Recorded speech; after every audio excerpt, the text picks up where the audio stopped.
皆さんおはようございます。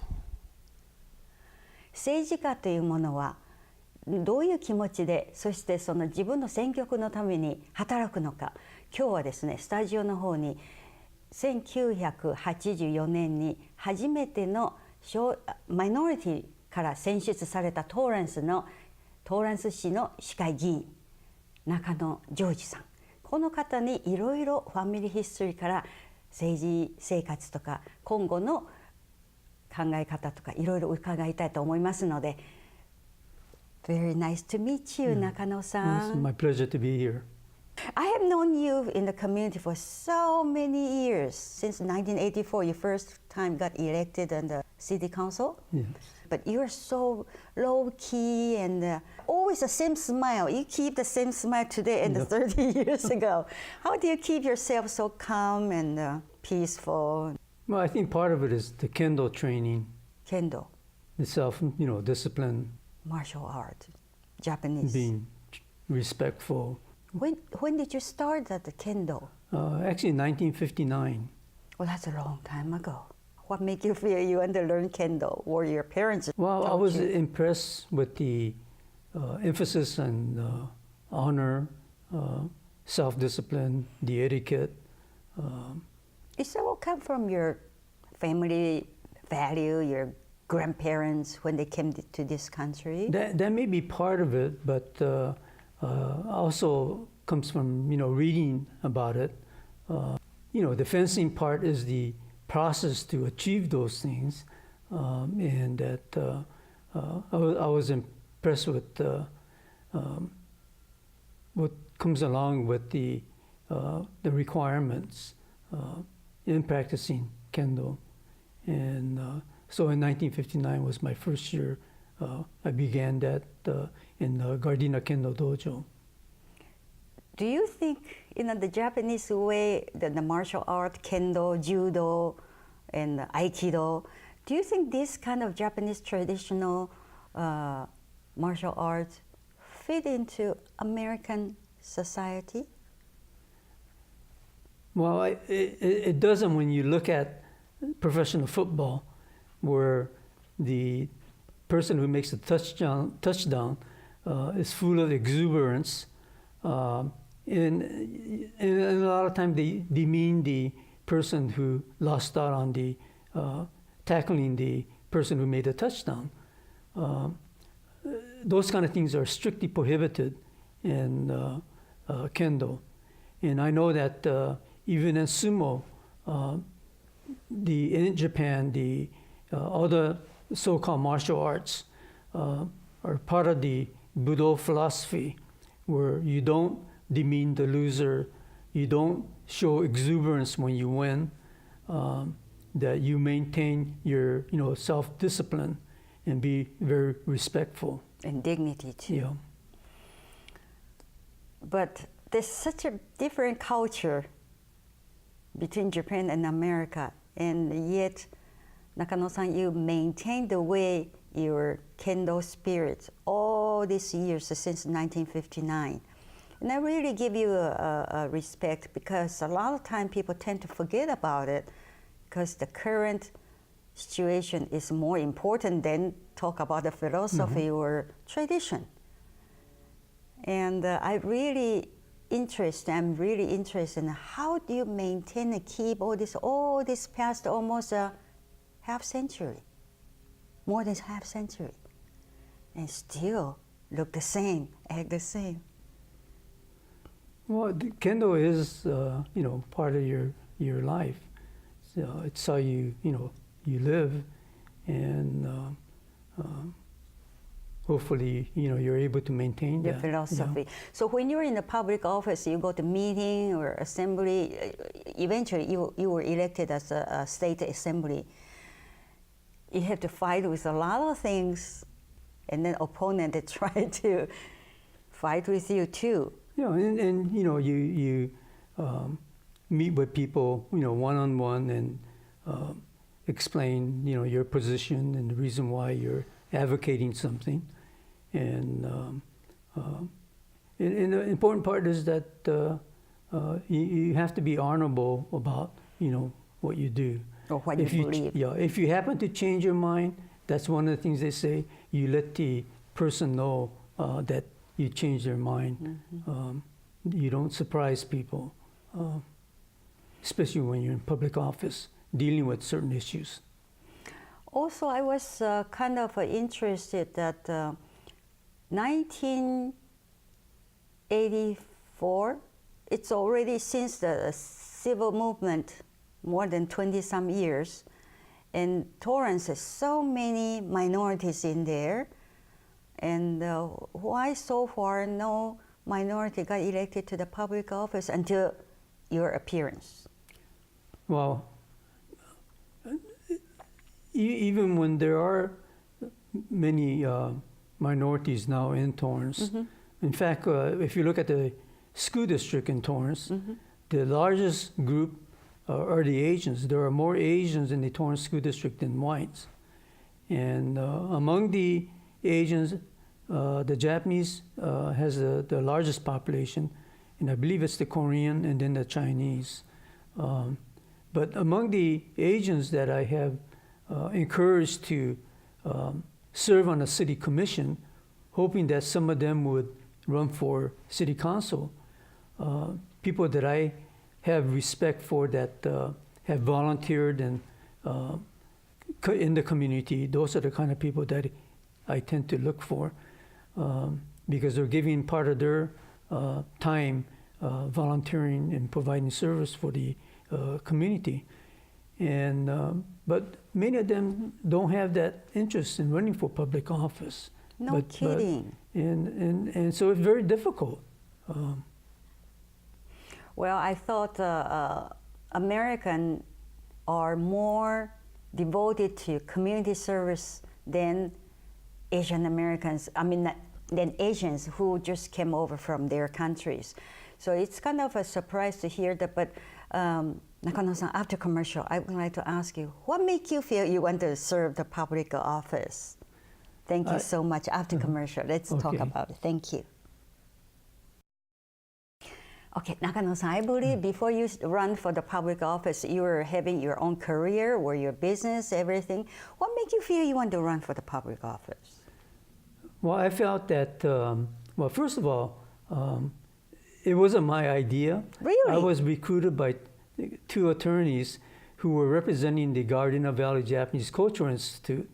And the board of directors there wanted to build a senior housing which would actually be located in Torrance, but it's right on the border of Gardena. And so the parking area would be in Gardena, but the building itself will be in Torrance. Nakano-san, seniors It's called housing? The JCI Garden today. Oh, so it's for, basically it's tried to be for Japanese American. Yes. I see, okay. And what happened was, initially it has to go to the Planning Commission, and the Gardena Planning Commission approved it. When I went to the Torrance Planning Commission, they turned it down.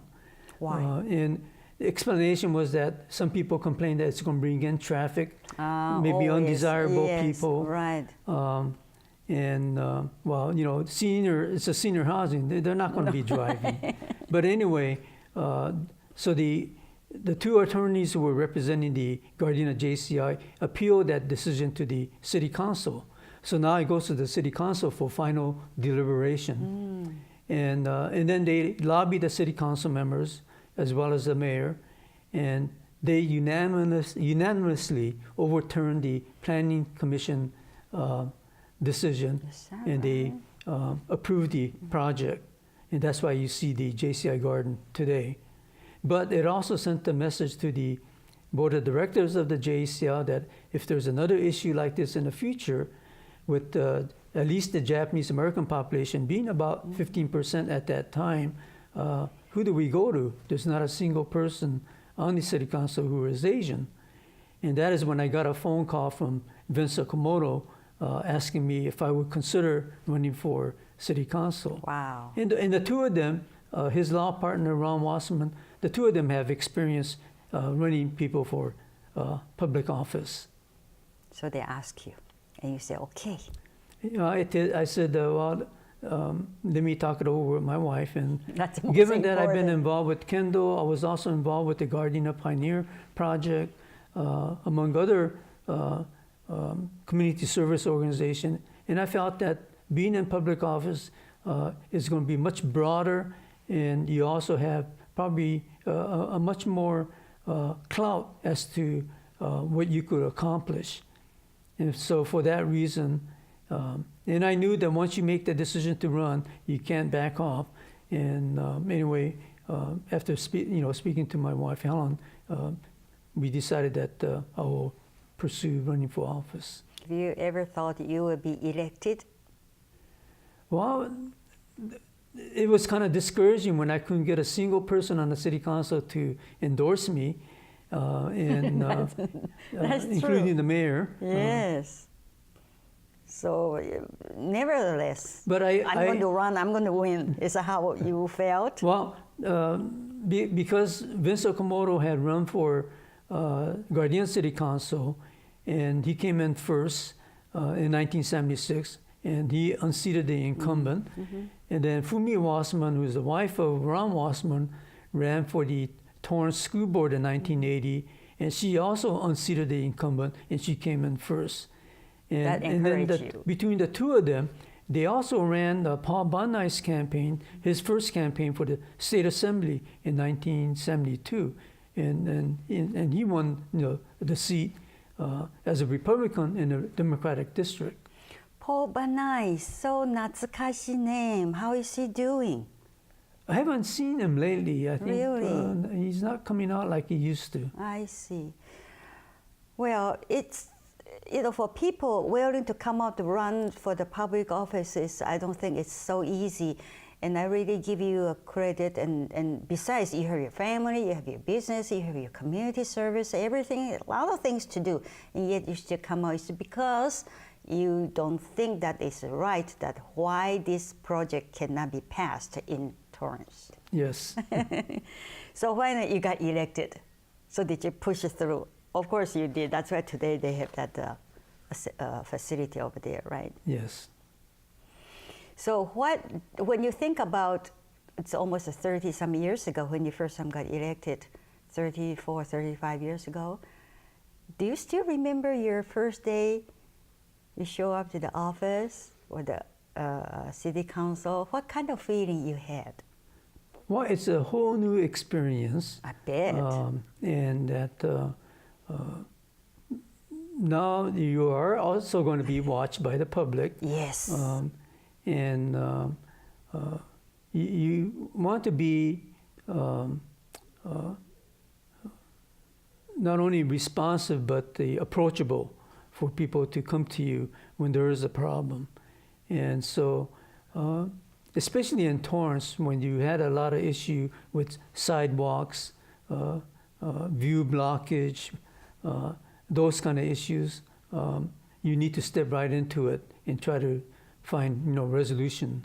And so those phone calls that I had received about sidewalk problems, I would take a drive down there to actually look at it myself, and I would inform the city staff person that it needs to be addressed. And many times you can't wait around till Somebody got hurt. somebody gets hurt, or where the city has a plan on doing certain improvement, by geographical area. You have to kind of step out of that and do things individually to address these problems. But sometimes it also will or might offend somebody else. Well, usually you find when somebody wants to add a second story, especially in the so-called hillside area in the Hollywood Riviera part of the town, where a second story may block somebody else's view. And what I try to do is go there and actually see for myself how much impact it's going to have. If I feel that it may be a reasonable amount, then I may favor the addition. Sometimes you favor the addition providing that they make some modification to minimize more blockage of someone else's view. So those are the kind of issues that you have to deal with, especially in Torrance when it comes to second-story additions. Well, usually when you become elected public official, tend to be ask your employee or your workers, you go take a look and tell me what happened. You go there and take a look at what happened. But I'm so surprised that you went there by yourself and look at it by your own two eyes and then decide you're going to do it or not. And I be honest, so it's a very seldom to hear the politicians do that.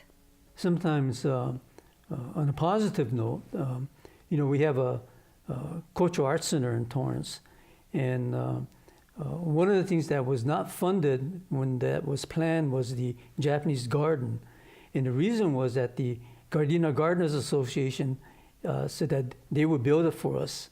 And what happened was, in the meantime, the Cal State Dominguez Hills wanted a Japanese garden, and so they were able to get the Gardena Gardeners Association to build a garden for them. Well, many of the gardeners, on their Sunday day off, they will go to Dominguez Hills to build a garden, and for many of them, they did it for like a 6-month period. And so they were burned out by the time we came around to ask them, but we did not fund the garden. So at that time, the mayor, Katie Geiser, had asked me if I would be willing to reach out to some businesses to get them to fund the Japanese garden. And I had already developed a relationship with the senior vice president of Epson Computer, Soichi Kawai. And so I took him out to lunch, and I asked them if they would be interested in undertaking the cost and the development. And he told me that he'll be going to Japan in 2 weeks to speak to the president of the Seiko Watch Company, which is the parent company of Epson, and he said he'll propose it to him. And we got a letter about 2 months later indicating that they will undertake the entire cost of the development of the Japanese garden, but they would like to commission a well-known, world-renowned landscape architect to design it. And so that's what happened. And so thanks to Epson Computer, we have a Japanese garden at the Torrance Cultural Arts Center.